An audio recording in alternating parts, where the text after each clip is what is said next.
전산 회계 2급이랑 급수의 차이는 있지만 그러나 또 종종 나오는 문제라서 같이 기출문제 중심의 문제들이니까 속도감 있게 좀 풀어보겠습니다. 자, 1번.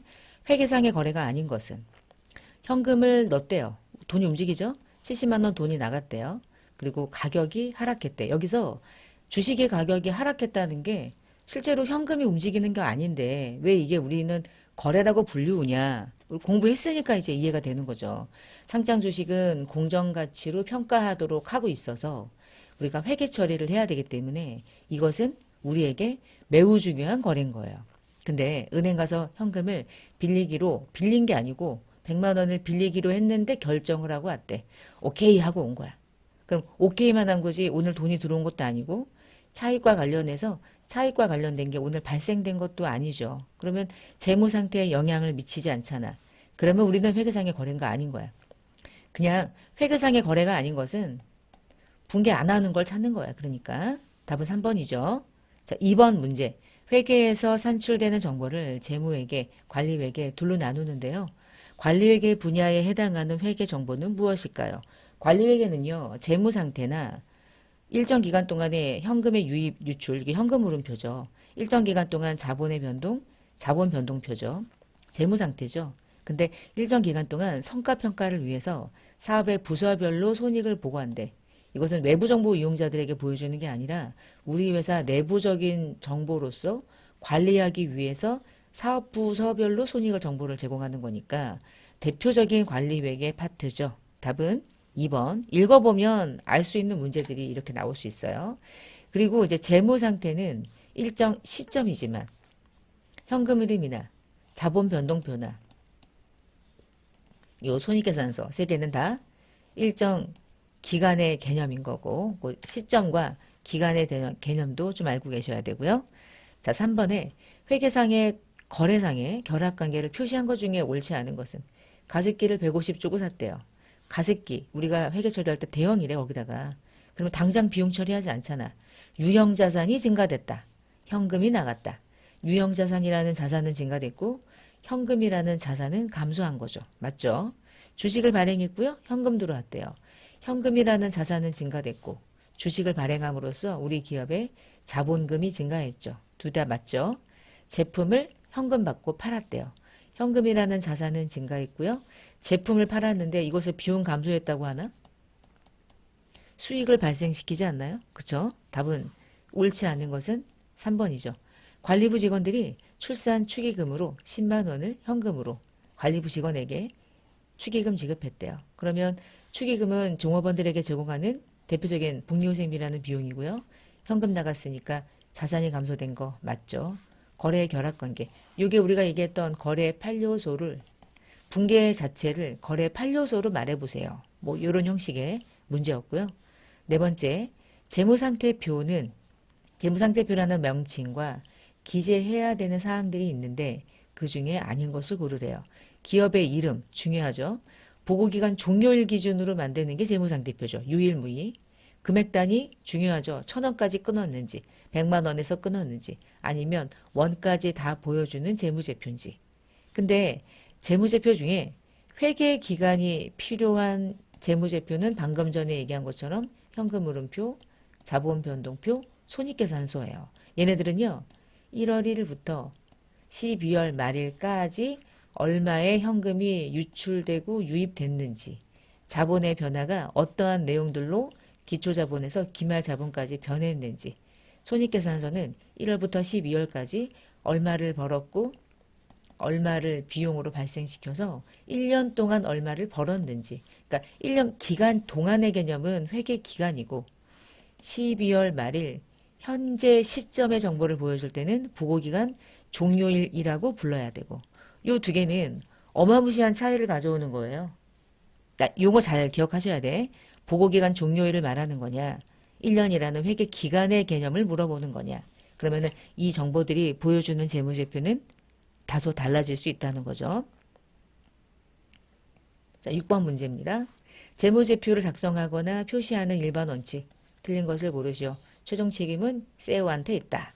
재무, 평가, 현금 공정하게 표시 당연히 하죠.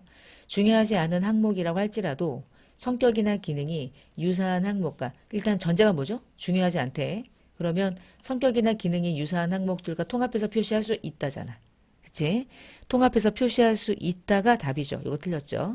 주식회사의 잉여금은 자본잉여금과 이익잉여금으로 구분해요. 왜 구분하냐면 똑같은 잉여금이 아니야. 이익잉여금은 열심히 일해서 단기순 이익이 3년째, 5년째, 6년째 누적이 되는 거고 이거는 열심히 일해서 번 거잖아요. 손익의 결과고 자본잉여금은 그냥 주식 발행해가지고 돈 번 거예요. 단순하게. 자본 거래로만 돈을 벌어들인 형태죠. 그러니까 내가 열심히 땀 흘려서 물건을 팔고 그것을 충당하기 위해서 비용이 나가면서 이때까지 열심히 일한 결과물을 구체적으로 구분한다면 그건 이익잉여금이죠. 이걸 토대로 자본잉여금도 생기지 않을까? 우리 회사가 이익이 나면 기업의 재무상태는 과대계상, 아니 과대계상이라고 하긴 그렇지. 이익이 증가되면 재무상태도 견고해지죠. 그럼 재무상태가 계속 좋아지면 우리 기업의 자본도 주식시장에서도 상장이 되어 있다면 그러면 주식시장에서 시가가 그만큼 똑같진 않아도 상승폭이 똑같진 않아도 유사하게 상승은 하겠지. 계속적으로 손실은 안 나. 계속적으로 성장하고 있는 게 보여. 그러면 주가 상승에도 영향을 미치겠죠. 얘는 얘 때문에 영향을 미치지 않을까. 뭐 그렇게 볼 수도 있고 뭐 아닐 수도 있겠지만 대체적으로는 같이 가죠. 그런데 뭐 재무제표가 아름답다고 그래서 그 기업의 주식시장에서의 시가가 아름답냐? 그건 아닌 것 같아. 요즘엔 주식시장이 상상을 초월하는 방식으로 움직이니까. 자, 6번. 일반 기업회계 기준에서 재무제표는 아닌 걸 찾으래요. 얘 맞죠? 얘도 맞아요. 얘 맞죠? 그러나 시산표는 우리가 이제 회계기초 개념을 얘기할 때 시산표가 완벽할 때 그걸 토대로 얘도 만들어지고 얘도 만들어지지만 시산표 자체를 외부에 보고하는 재무제표로서는 해당되지 않아요. 그러니까 공부를 조금 하잖아요. 내가 시산표를 많이 들어본 경험이 이제 있는 거야. 계속 공부했거든. 공부하면 괜히 얘가 헷갈려. 아, 시산표 중요한 건데? 이런 생각을 해. 근데 사실은 회계 기초 개념만 공부하면 시산표는 재무제표가 아닌 걸 명확하게 알죠. 오히려 반대가 되는 거야. 공부를 하면 중요한데 괜히 헷갈려. 헷갈리면 안 되는데. 근데 공부를 안 하면 확실하게 재무제표는 5가지라고 얘기 들었고 그 중에 얘는 듣도 보도 못했고. 약간 달라지겠죠. 뭐 공부하는 게 어디까지 공부를 어느 정도 했느냐에 따라서 완벽하게 이해가 안 될 수도 있고 그렇지만 내 입장에서는 시산표가 중요하게 느껴질 수도 있고 뭐 사람마다 다르죠. 자, 7번. 집합손익이라는 걸 이제 봤잖아요. 집합손익이라는 개정에 대한 설명 중에서 틀린 걸 찾으래. 집합손익은 어쨌거나 T자 개정이야. 근데 집합손익은 모든 수익을 차변으로 죽이면서 집합손익을 대변해 놨기 때문에 집합손익의 대변에는 수익이 와버리는 거죠. 수익에 있는 모든 계정의 잔액을 집합손익의 대변으로 던진다. 맞는 말이죠. 그 다음에 모든 비용을 다 죽이고 집합손익 차변에다가 모든 비용을 제거하죠. 그러니까 집합손익을 차변에 분개하잖아. 비용을 다 죽이고 그러면 이 자리에 얘가 오는데 상대 계정은 비용이었다는 거고 이건 또 반대인 거고 수익과 비용 계정의 잔액은 손익 계정을 대체하고 나면 둘 다 빵빵 된다. 이거 만들려고 했던 거예요. 손익 계정의 잔액을 당기순이익 계정에 대체한다. 이 말이 상당히 웃기는 말인데 수익이 이만큼이고요. 비용이 이만큼이에요. 그럼 이만큼을 어디다가 던져주죠? 당기순이익이라는 계정은 존재하지 않아. 당기순이익은 손익계산서를 만들 때 계산하는 과정에서 만들어지는 거예요. 여러분 우리가 손익계산서를 만들 때요. 잠깐만 요거는 앞에 갔다가 올게요.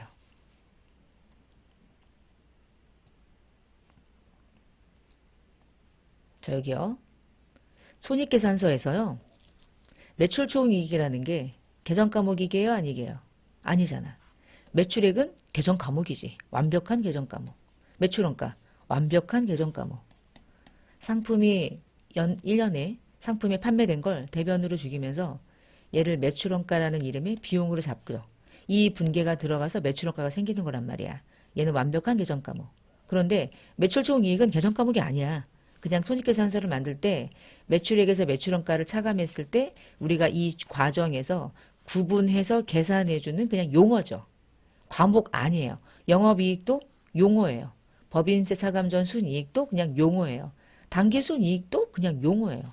계정 과목 없어요. 이 중에 얘네들은 요 네 개는 요 네 개, 요 네 개, 요 네 개 얘네들은 계정 과목이 아니야. 그냥 구분해서 손익 계정을 중간중간에 구분해서 계산할 수 있도록 여기까지 이익, 여기까지 이익, 여기까지 이익, 마지막 이익 이렇게 보여주는 거지. 걔네들은 계정 과목이 아닌 거야. 그러면 지금 여기 이 문제에서 우리에게 질문하는 거는 집합 손익에 대한 설명이었죠? 그럼 다시 문제로 갑시다. 요거죠, 요거. 손익계정의 잔액을 어디로 보내줬죠?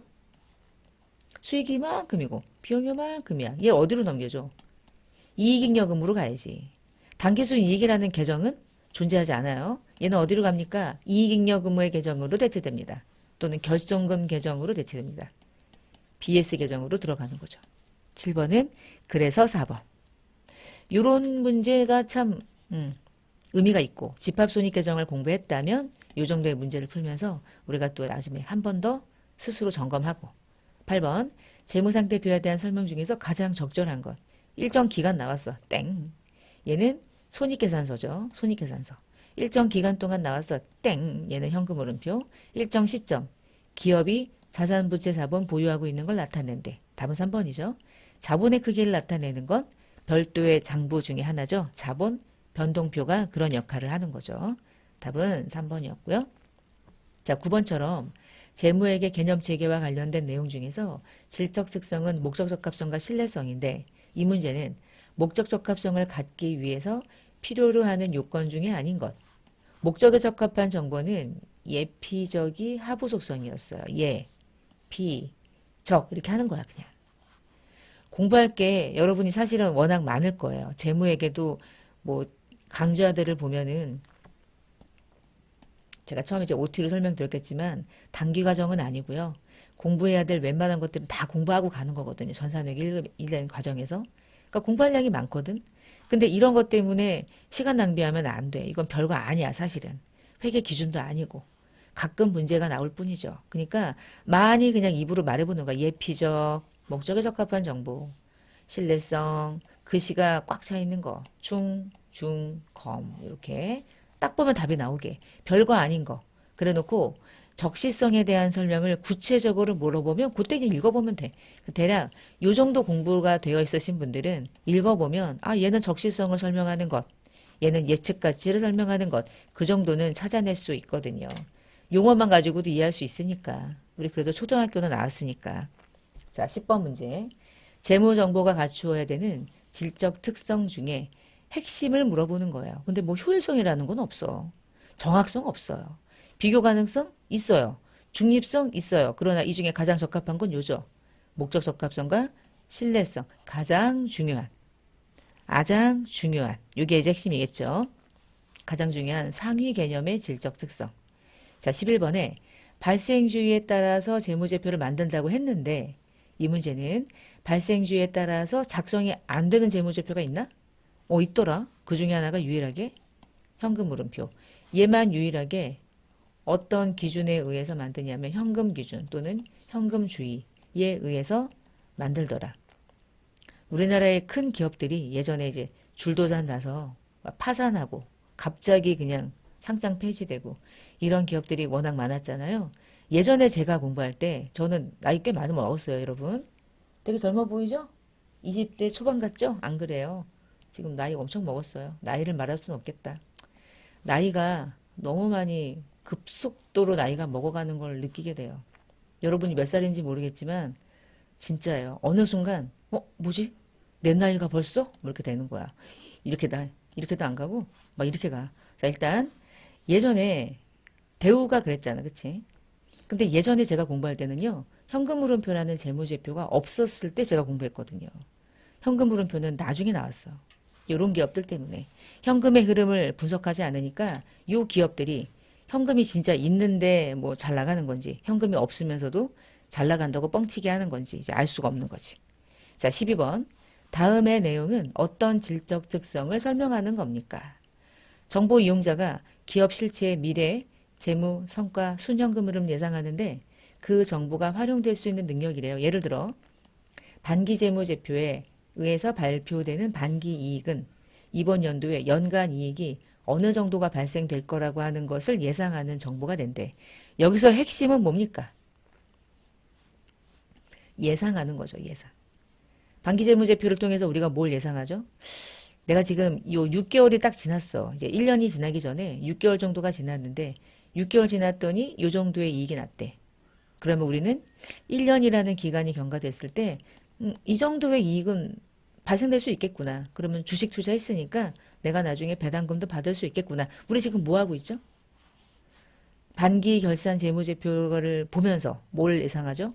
연간 이익을 예상하는데 이걸 활용하죠. 그렇죠? 자, 이렇게 활용하는 지표, 이러한 질적 특성, 정확하진 않지만 미래를 예측하는 정보를 갖추고 있는 거잖아. 그치? 이러한 정보가 예측 가치라고 부르는 거예요.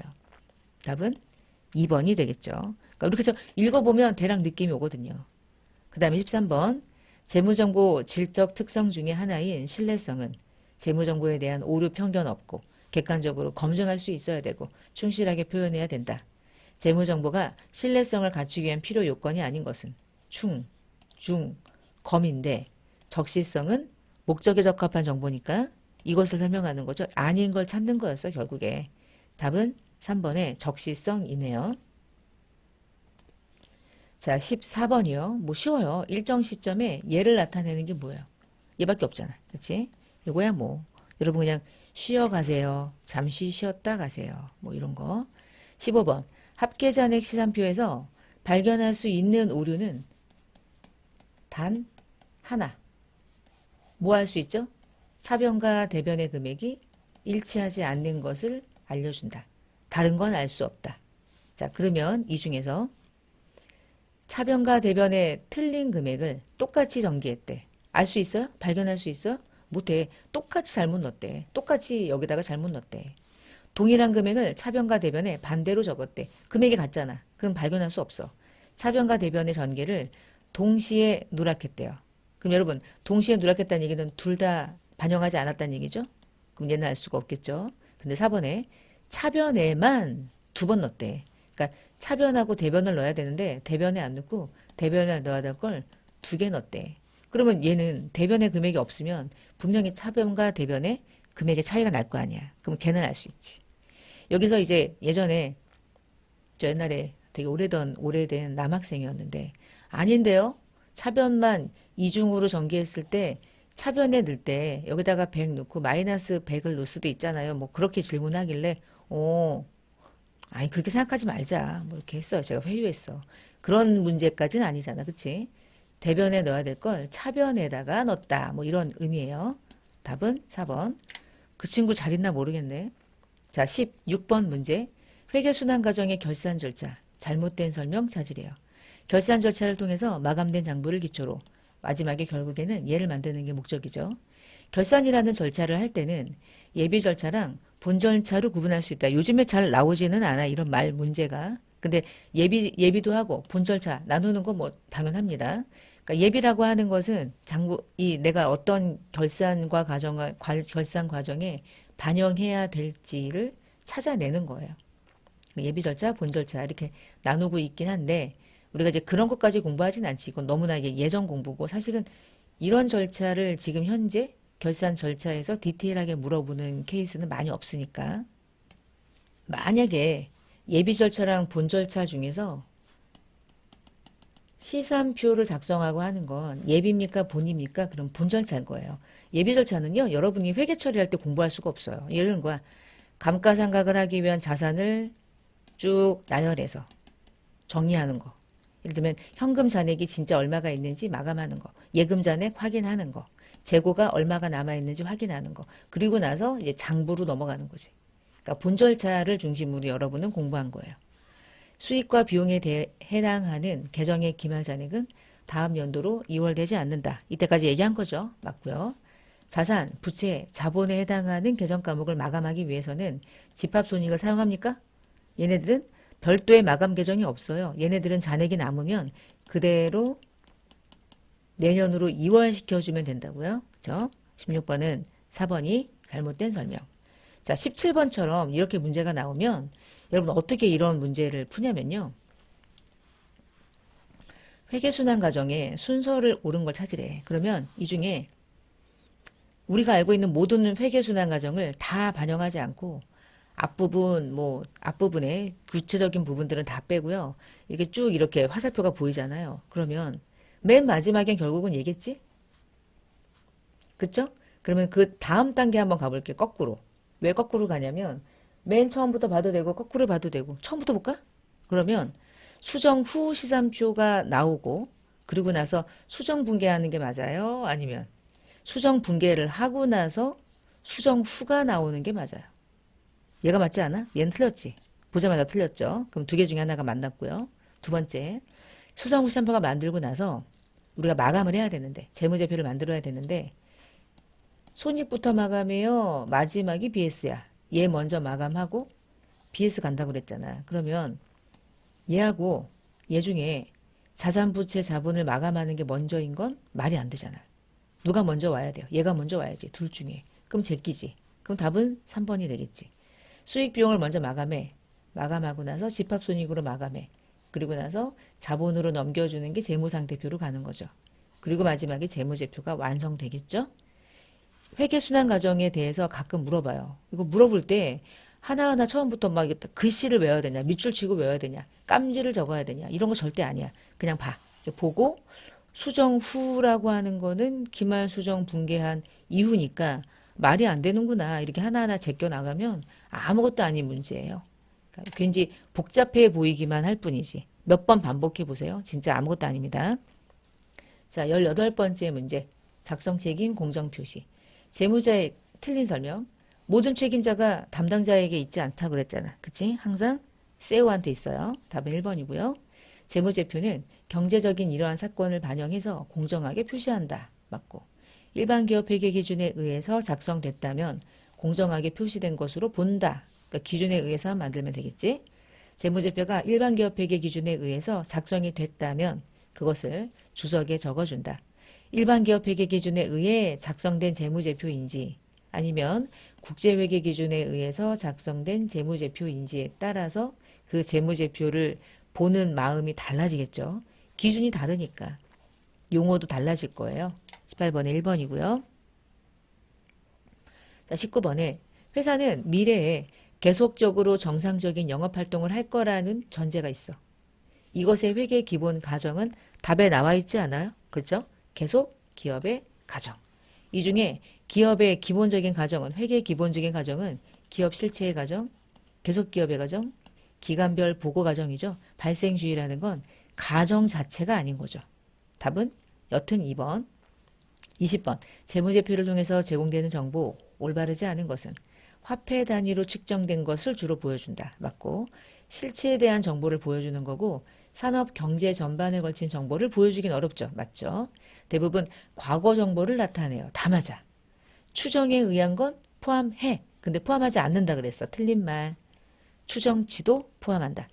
추정치에 포함하는 건 항상 머릿속에서 대손 충당금, 퇴직급여 충당 부채 이런 것들이 전부 다 추정에 의해서 유를 적용하는 거죠. 측정치를 보여주는 거죠. 그런 것의 대표 케이스. 21번에 괄호 안에 들어가는 말, 기말 자산을 구하래. 그럼 요 기말 자산 구하려면은 기초가 부채가 있고 자본이 이렇게 있었어? 그럼 이게 이건가? 기초 부채가 40이고요. 기초 자본이 16만 원이었다는 얘기는 기초 자산은 56만 원이었나 보다. 그치? 자, 그리고요. 이게 중간에 당기순 손익에 의해서 기말 재무상태표가 달라지는 거잖아요. 자, 보니까 총수익은 30이고 총 비용이 24만 원이었어. 그러면 6만 원의 이익이 있었겠죠. 자, 그리고 나서 이제 기말이 됐습니다. 기말 부채는 45만 원이 됐대요. 그러나 기말 자산은 알려주지 않고 있죠. 그런데 알 수 있어. 여러분, 기말 자본은 16만 원이 있었다. 6만 원이 이익이다. 그러면 이거 더해진 금액이 기말 자본이 됐겠지. 그랬는데 질문이 뭐냐면 기말 자산을 물어봤어. 얘를 물어본 거예요. 얘는 어떻게 구하면 돼? 45만 원과 22만 원 두 개를 더한 게 기말 자산이겠죠? 답은 67만 원 이렇게 찾는 거예요. 계산 문제가 제일 쉬워요. 근데 이제 이거를 어떤 산식에 의해서 구한다면 좀 힘들지. 산식 말고 그냥 기초와 기말의 차이. 그 사이에 어떤 일이 있었느냐에 따라 금액이 달라지고 자산이라는 건 부채와 자본을 더한 거고요. 또는 자본이라는 건 자산에서 부채를 차감한 것이기도 하고 이 산식에 의해서 자기 자리 T자 계정에다가 숫자를 넣다 보면 못 풀 문제가 없어요. 이 부분은. 자, 22번. 주식시장에 상장되어 있는 두 회사가 있는데 한 회사에 투자하기 위해선 두 회사의 재무제표를 비교해야죠. 이렇게. 그렇게 비교하고자 하는 이 속성, 재무정보가 갖추어야 되는 이 속성에 가장 적합한 것은 답이 나와 있잖아. 그치? 비교 가능성. 기업과 기업 간의 재무제표를 비교할 수 있어야 된다. 동일한 기준으로 만들었다면 비교 가능성은 매우 향상되겠죠? 자, 21번의 답은 1번이었습니다. 자, 이렇게 해서 회계 기초 개념에 대한 22문제 정도 문제를 좀 풀었고요. 뒷장에 답이 있으니까 이렇게 확인하시면 되겠습니다.